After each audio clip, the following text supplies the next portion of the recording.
आपके गद्य विधि का जो प्रथम अध्याय है वो है भीष्म को क्षमा नहीं किया गया, जो कि आचार्य हजारी प्रसाद द्विवेदी द्वारा लिखा गया है। और ये किस विधा की रचना है? यह ललित निबंध विधा की रचना है। ठीक है, तो हम इसका अध्ययन करेंगे। आपको अपने साथ एक पेंसिल रखनी है और जहाँ जहाँ मैं आपको बताऊँ वहाँ आपको अंडरलाइन करना है। ठीक है, तो शुरू करते हैं। मेरे एक मित्र हैं, बड़े विद्वान, स्पष्टवादी और नीतिमान हैं। वह इस राज्य के बहुत प्रतिष्ठित नागरिक हैं। उनसे मिलने से सदा ही नई स्फूर्ति मिलती है। यद्यपि वह अवस्था में मुझसे छोटे हैं, तथापि मुझे सदा सम्मान देते हैं। ठीक है, अब आप यहाँ से अंडरलाइन करेंगे इस देश में ये एक अच्छी बात यह है कि सब प्रकार से हीन होकर भी यदि कोई उम्र में बड़ा हो तो थोड़ा सा आदर पा ही जाता है। मैं भी पा जाता हूँ। ठीक है, यहाँ तक आपको अंडरलाइन करनी है। अच्छा, इस बात का क्या मतलब हुआ कि अगर उम्र में कोई बड़ा हो तो वो आदर पा ही जाता है। इसका मतलब क्या है कि व्यक्ति अगर उम्र में बड़ा है और अगर उसके अंदर उम्र के हिसाब से विद्वता नहीं है, समझदारी नहीं है, तो देखा जाए तो वो सम्मान के योग्य नहीं है। परंतु यहाँ पर द्विवेदी जी हमारा ध्यान इस तरफ आकर्षित करना चाहते हैं कि व्यक्ति उम्र में बड़ा होता है, जबकि उसके पास विद्वता नहीं है, अच्छी सोच नहीं है, तब भी हमारे देश के अंदर उसको सम्मान की दृष्टि से देखा जाता है। ठीक है, तो यहाँ पर ये खुद के बारे में कह रहे हैं। एक साहित्यकार का एक बड़कपन होता है कि वो स्वयं के बारे में ऐसी बात कर रहा है, जबकि द्विवेदी जी बहुत विद्वान और प्रसिद्ध साहित्यकार हैं। उनके विचार जो हैं वो अनुकरणीय हैं। परंतु एक जो उच्च कोटि की सोच रखने वाला साहित्यकार होता है वो अक्सर ऐसी ही बात करता है कि वो स्वयं को छोटा और निम्न मानता है। तो यहाँ पर द्विवेदी जी स्वयं को क्या मानते हैं? छोटा मानते हैं। परंतु देखा जाए तो उनके विचार हिंदी साहित्य के अंदर हजारी प्रसाद द्विवेदी जी के जो निबंध हैं, उनके जो साहित्य के जो विचार हैं, उनकी जो विचारधारा हैं, वो सभी हम सबके लिए, हिंदी के साहित्य के जितने भी विद्यार्थी हैं उन सबके लिए अनुकरणीय हैं। देखिए, मेरे इस मित्र की शिकायत थी कि देश की दुर्दशा देखते हुए भी मैं कुछ नहीं कह रहा हूँ, अर्थात इस दुर्दशा के लिए जो लोग जिम्मेदार हैं उनकी भर्त्सना नहीं कर रहा हूँ। यह एक भयानक अपराध है। कौरवों की सभा में भीष्म, अब यहाँ से आपको अंडरलाइन करना है, कौरवों की सभा में भीष्म ने द्रौपदी का भयंकर अपमान देखकर भी जिस प्रकार मौन धारण किया था, वैसे ही कुछ मैं और मेरे जैसे अन्य साहित्यकार चुप्पी साधे हैं। ठीक है, भविष्य इसे उसी प्रकार क्षमा नहीं करेगा जिस प्रकार भीष्म पितामह को क्षमा नहीं किया गया। यहाँ तक आपको अंडरलाइन करनी है। कहाँ से? यहाँ से आपको अंडरलाइन करनी है और यहाँ तक। ये जो मैं आपको अंडरलाइन करवा रही हूँ ये आपके एग्ज़ाम के अंदर व्याख्या वाले भाग में आपके आ सकता है। तो यहाँ क्या कह रहे हैं हजारी प्रसाद द्विवेदी जी कि कौरवों की सभा के अंदर क्या हुआ, भीष्म पितामह थे वहाँ पर उपस्थित थे, परंतु द्रौपदी का जब चीरहरण हुआ, अपमान हुआ, जबकि द्रौपदी कौन थी? उसी कुल की पुत्र वधू थी, उसी कुल की वधू थी। और उसके उपरांत भी भीष्म पितामह इतने विद्वान थे, इतने ज्ञानी थे और सबसे वृद्ध थे। उसके उपरांत भी उन्होंने क्या किया? मौन धारण, वो मौन धारण किए हुए थे पूरी सभा के अंदर। और इसी प्रकार से जब युद्ध हुआ उस समय भी उन्होंने कुछ नहीं बोला। तो यहाँ पर क्या है, आज भी भविष्य भीष्म पितामह को क्षमा नहीं करता। तो यहाँ पर ये कहना चाहते हैं कि समाज के अंदर, देश के अंदर अगर कुछ गलत हो रहा है तो उसकी जिम्मेदारी साहित्यकार की है, पत्रकार की है कि वो समाज को और देश के जो कार्य को करने वाले हैं उनको अवगत करवाए कि समाज में अगर कोई गलत कार्य हो रहा है तो साहित्यकार अपनी लेखनी के माध्यम से अवगत करवा सकता है ताकि उसका समाधान किया जा सके। तो ये कह रहे हैं कि उसी प्रकार से आप भविष्य उसी प्रकार से क्षमा नहीं करेगा जिस प्रकार से आज हम भीष्म पितामह को क्षमा नहीं कर पाते हैं। मैं थोड़ी देर तक अभिभूत होकर सुनता रहा और मन में पाप बोध का भी एहसास हुआ। सोचता रहा कुछ करना चाहिए, नहीं तो भविष्य क्षमा नहीं करेगा। वर्तमान कौन सा क्षमा कर रहा है? काफ़ी देर तक मैं परेशान रहा। चुप रहना ठीक नहीं, कमबख्त भविष्य कभी माफ़ नहीं करेगा। उसकी सीमा भी तो कोई नहीं है। 5000 वर्ष बीत गए, अब तक बेचारे भीष्म पितामह को क्षमा नहीं किया गया। भविष्य विकट असहिष्णु है। तो यहाँ पर क्या हुआ, जैसे ही उनके मित्र ने कहा कि देश की दुर्दशा हो रही है और साहित्यकार का कर्तव्य है कि उसे कुछ करना चाहिए, यानी कि उसको लिखना चाहिए, ऐसा लिखना चाहिए कि समाज में जो विकृतियाँ आ गई हैं उनको दूर किया जा सके। अगर आप ऐसा नहीं करेंगे तो आपको उसी प्रकार से क्षमा नहीं किया जाएगा जिस प्रकार से भीष्म पितामह को आज भी हम क्षमा नहीं कर पा रहे हैं। तो ये बात सुनकर आचार्य हजारी प्रसाद द्विवेदी जी के मन में अपराध बोध आता है, पाप बोध आता है। ठीक है, तो वो सोचते हैं कि हाँ, उसी प्रकार से क्या भविष्य मुझे भी क्षमा नहीं करेगा, इस प्रकार का उनके मन के अंदर विचार आता है। काफ़ी देर बाद भ्रम दूर हुआ, मैं भीष्म नहीं हूँ। अगर हिंदी में लिखने वाला कोई भीष्म हो जाता है तो मुझे कौन पूछता। बहुत ज्ञानी गुणी भरे हैं मुझसे, अवस्था में, ज्ञान में, प्रतिभा में बहुत आगे। मुझे कोई डर नहीं, भविष्य नामक महादुरंत अज्ञात मुझे किसी गिनती में लेने वाला नहीं है। डरना हो तो वो लोग डरे जिनकी गिनती हो सकती है। तुम क्यों घबराते हो मनसाराम, तुम तो न तो 30 में न 13 में। बड़ी राहत मिली इस यथार्थ बोध से।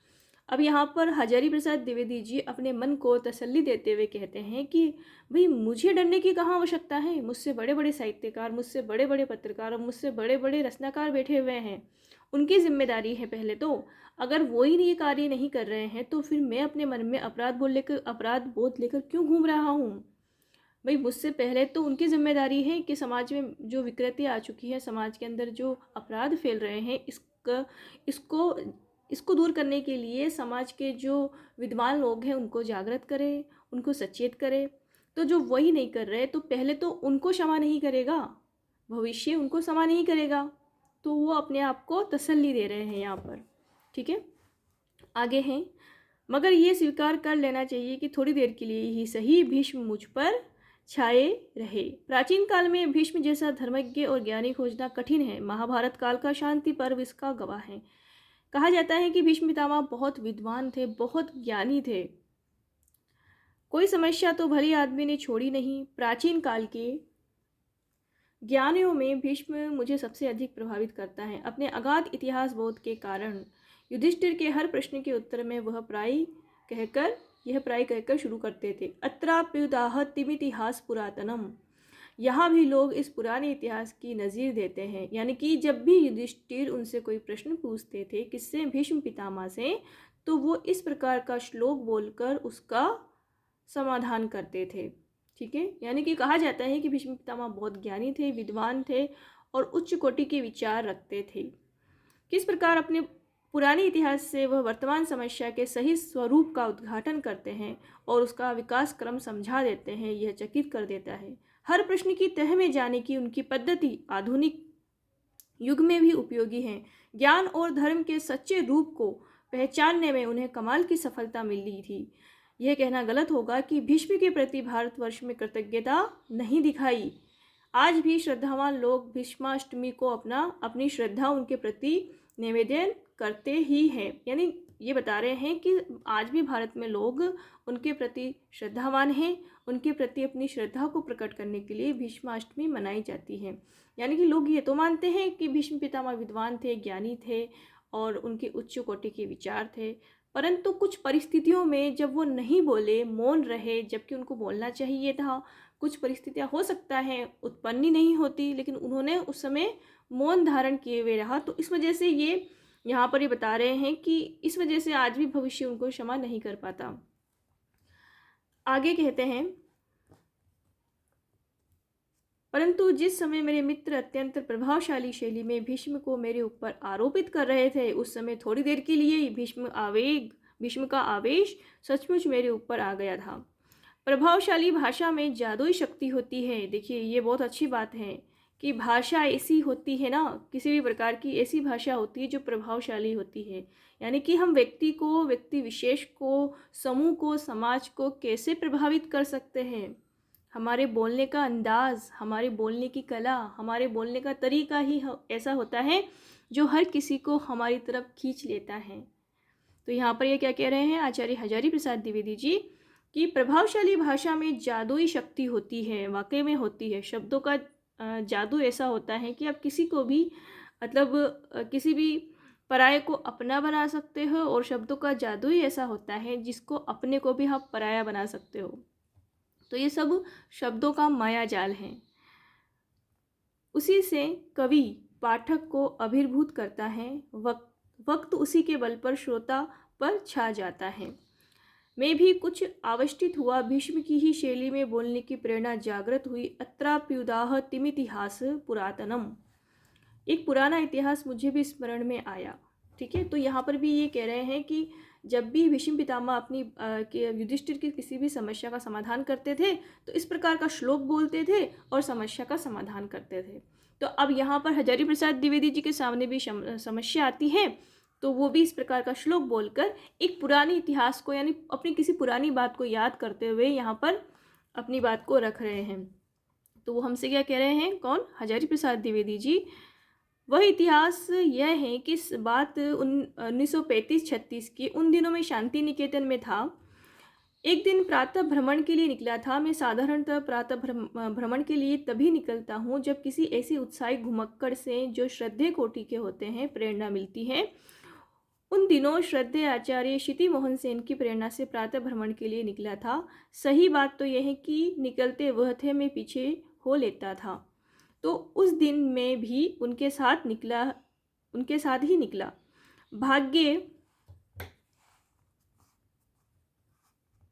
भाग्य उस दिन प्रसन्न था। देखा, गुरुदेव धीरे धीरे अपने बगीचे में टहल रहे थे। कुछ गंभीर मुद्रा में थे। आचार्य सेन ने कहा, चलो प्रणाम कर ले। वह आगे चले, मैं पीछे पीछे। धीरे धीरे दबे पांव हम लोग उनके पास पहुंच गए। चरण छूकर प्रणाम निवेदन किया। उनका ध्यान भंग हुआ। देखकर प्रसन्न हुए। उन्होंने उस दिन मुझे संबोधित करके कहा, तुमने कभी सोचा है कि भीष्म को अवतार क्यों नहीं माना गया और श्री कृष्ण को ही क्यों अवतार के रूप में सम्मान दिया गया? अब देखिए, ये किस समय की बात बता रहे हैं आचार्य हजारी प्रसाद द्विवेदी जी? सन 1935-36 की, जब ये शांति निकेतन में रहा करते थे। और इनके मित्र कौन थे? श्रद्धेय आचार्य क्षिति मोहन भी इनके मित्र थे। और इनके गुरुदेव कौन थे? रविंद्रनाथ ठाकुर इनके गुरु थे।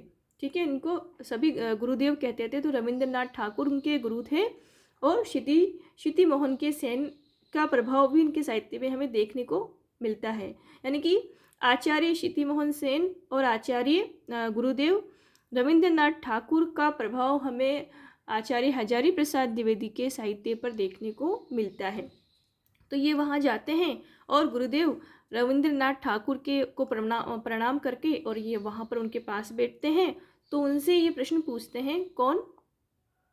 गुरुदेव रविंद्रनाथ ठाकुर उनसे प्रश्न पूछते हैं कि भाई, भीष्म को अवतार क्यों नहीं माना गया? आखिर कृष्ण को ही अवतार क्यों माना गया?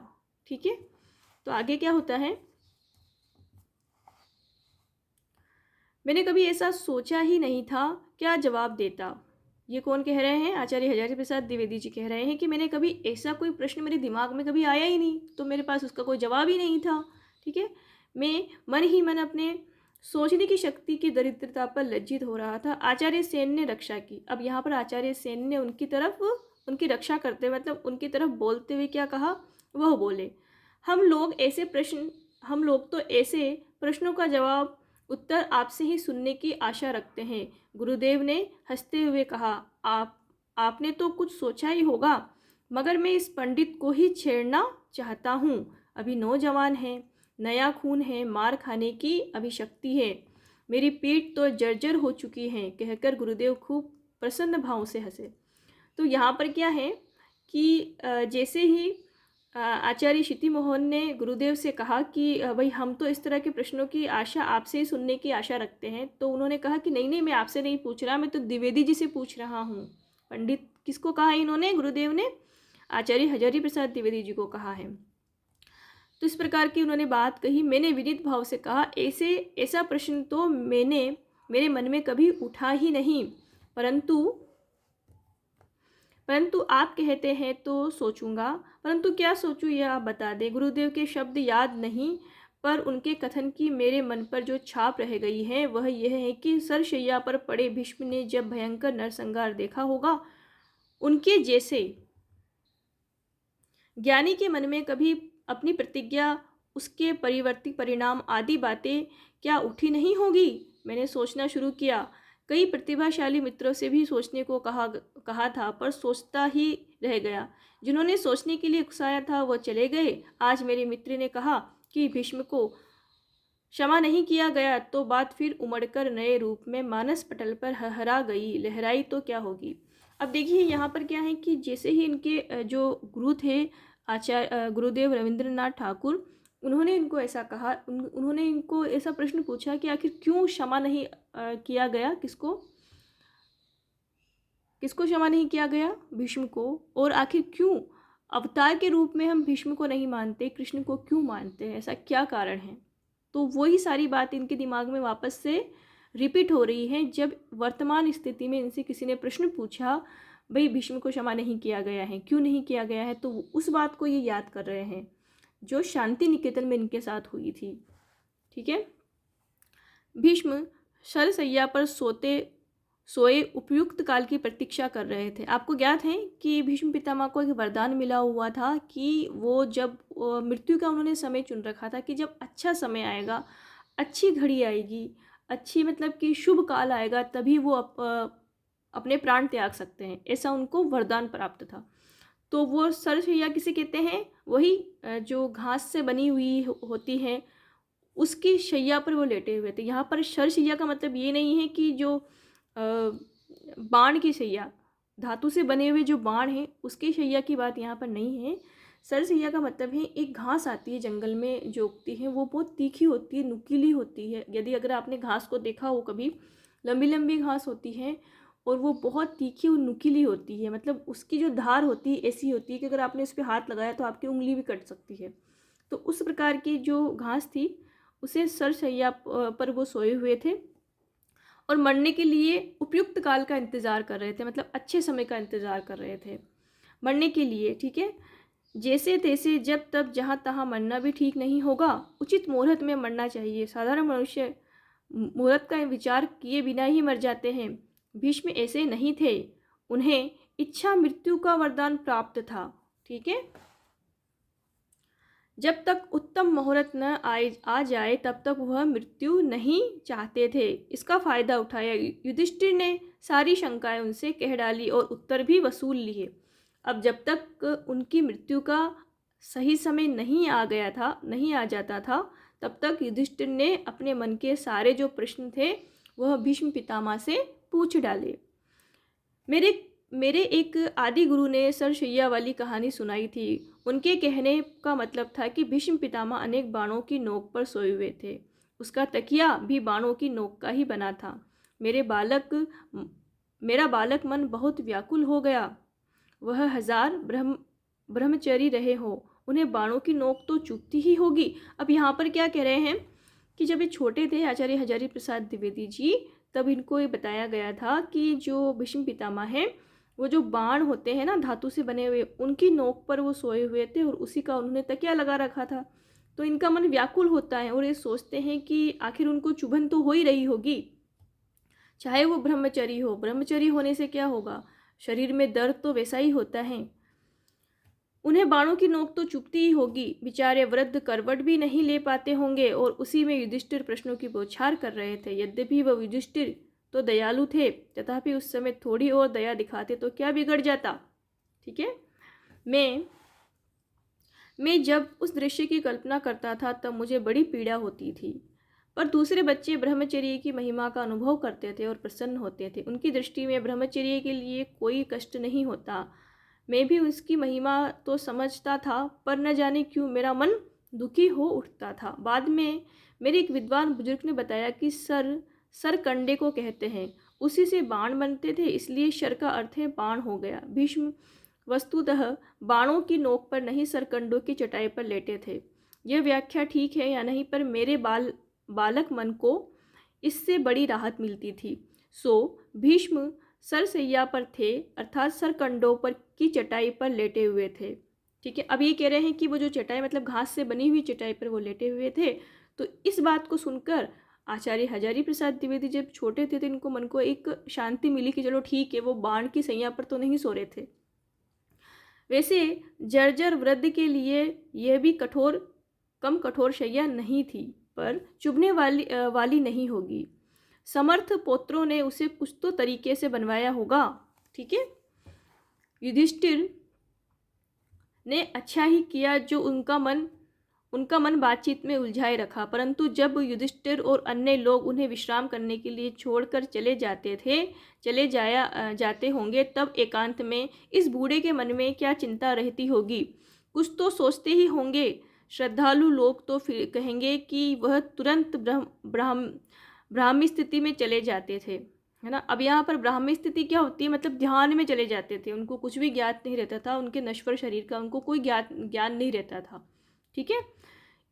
भगवान श्री कृष्ण ने तो कहा ही है कि ब्राह्मी स्थिति प्राप्त हो जाने पर कोई मोह हो ही नहीं। पर जिन्हें श्रद्धा का इतना संबल प्राप्त नहीं, वह क्या करे। उन्हें लगता है कि भीष्म जैसा ज्ञानी भी कुछ सोचता जरूर होगा।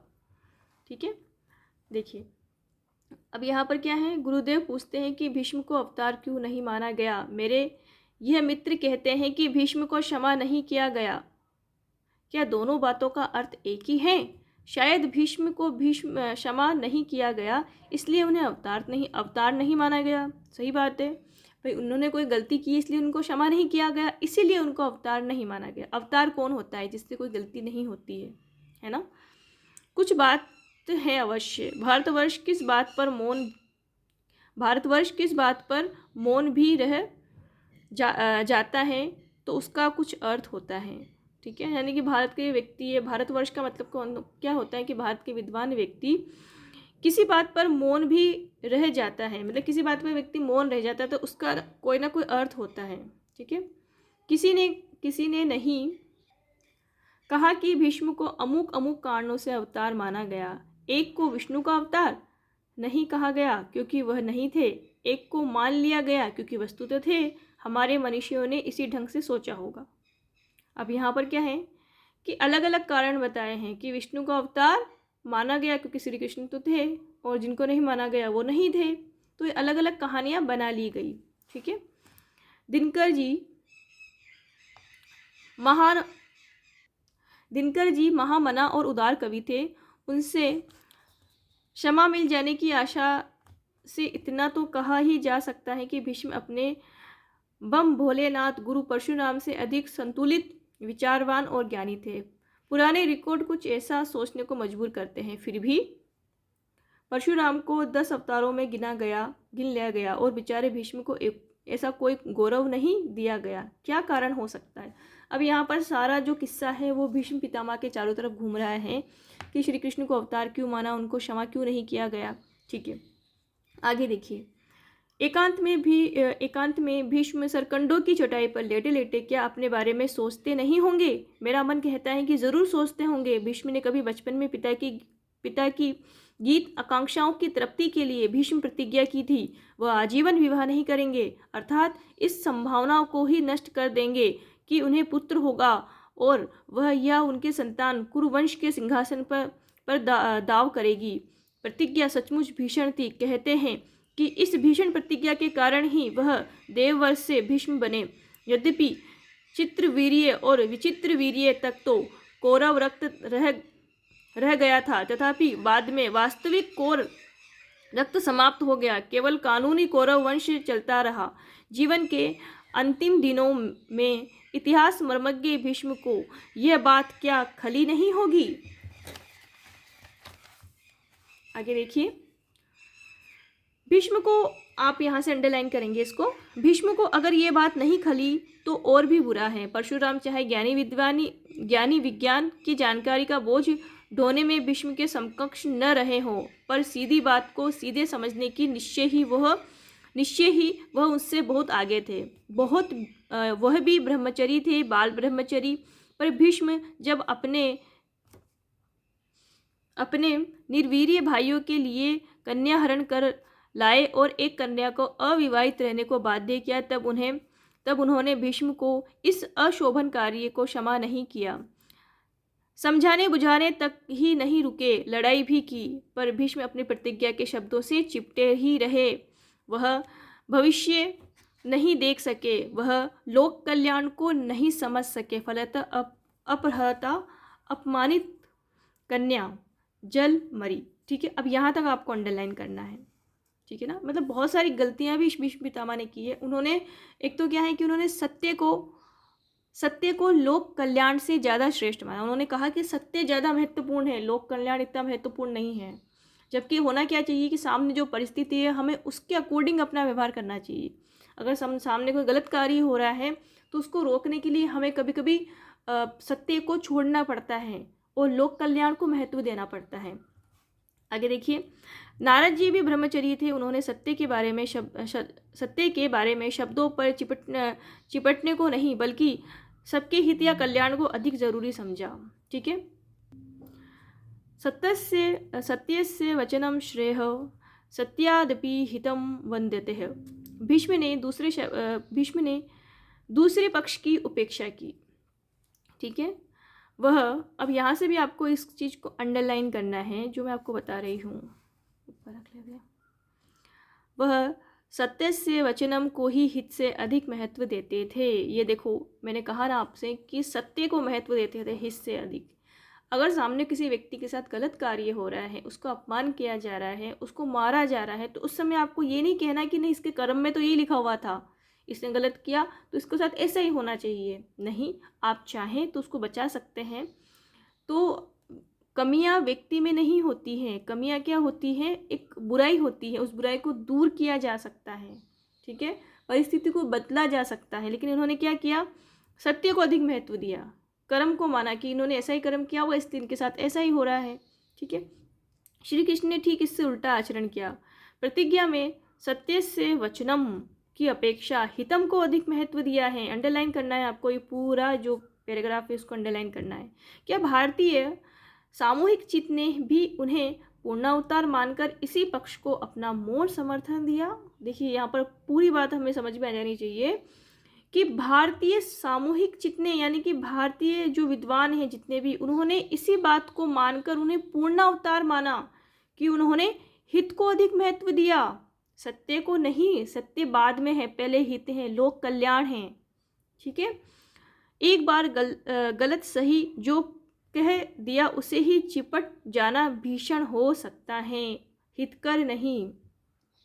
यानी कि अगर आपने कोई गलत शब्द बोल दिए, एक बार कोई आपके मुंह से गलती से कोई चीज़ निकल गई और आप उस गलत प्रतिज्ञा को लेकर ही बैठे रहें कि नहीं, मैंने तो प्रतिज्ञा की है, ऐसा किया है, तो मैं इस चीज़ में नहीं बोलूँगा, और आपके सामने पूरा जो है महासंग्राम हो रहा है, युद्ध हो रहा है, उस समय में आप मौन हैं, तो आप उस समय मूर्ख हैं, उस समय आप गलती कर रहे हैं।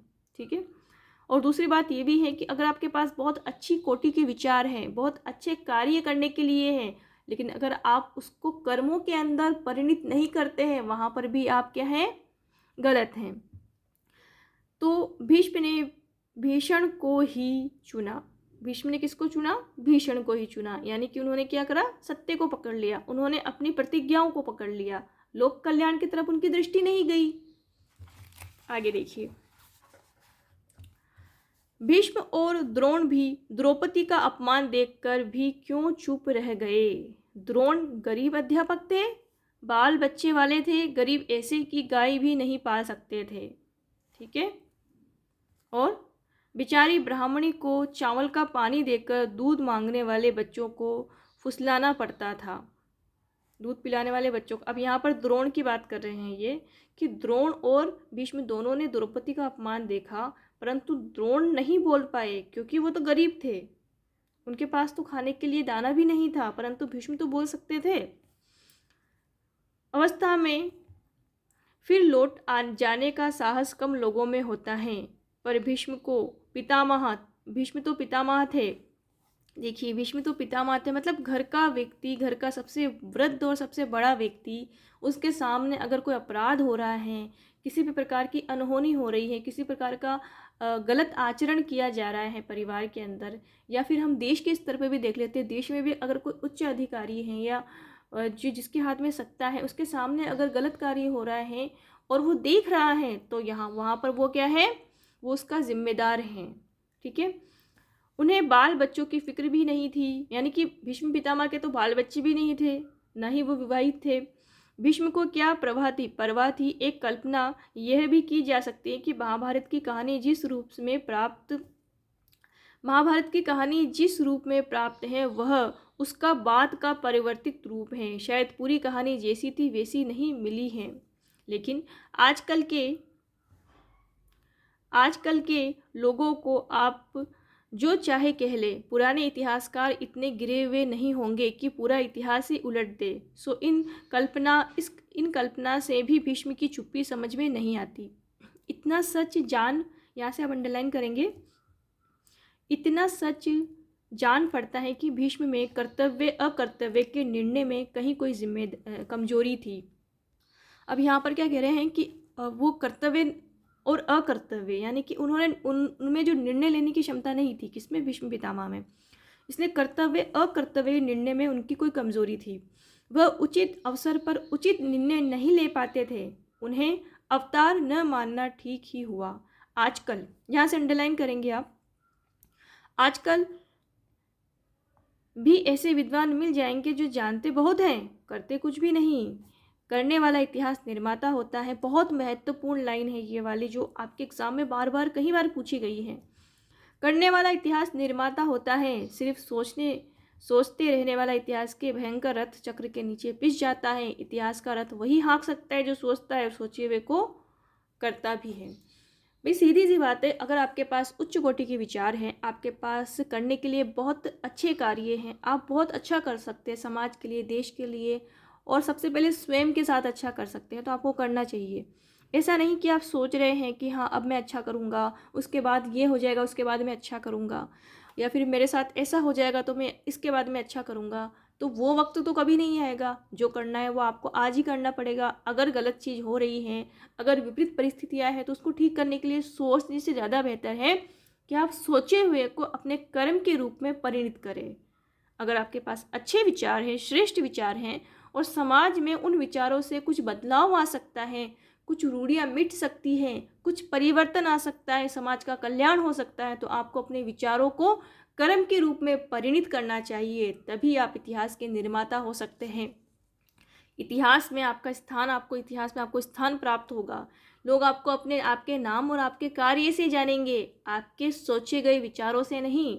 जब तक कोई विचार बाहर नहीं आएगा मस्तिष्क से, चाहे वो वाणी के रूप में, कार्य के रूप में, आपके कर्म के रूप में, तब तक उस विचार का कोई महत्व नहीं है। तो मूल रूप से यही इन्होंने बात कही है कि करने वाला, यानी कि कार्य करने वाला, कर्म करने वाला ही इतिहास का निर्माता होता है। यानी कि आपको अपने श्रेष्ठ कर्मों को साथ में लेते हुए, श्रेष्ठ विचारों को साथ में लेते हुए श्रेष्ठ कर्मों का निर्माण करना चाहिए। तो ये आपका पूरा एक जो ललित निबंध है आचार्य हजारी प्रसाद द्विवेदी द्वारा लिखा गया, भीष्म को क्षमा नहीं किया गया, ये सारा आपका कंप्लीट होता है।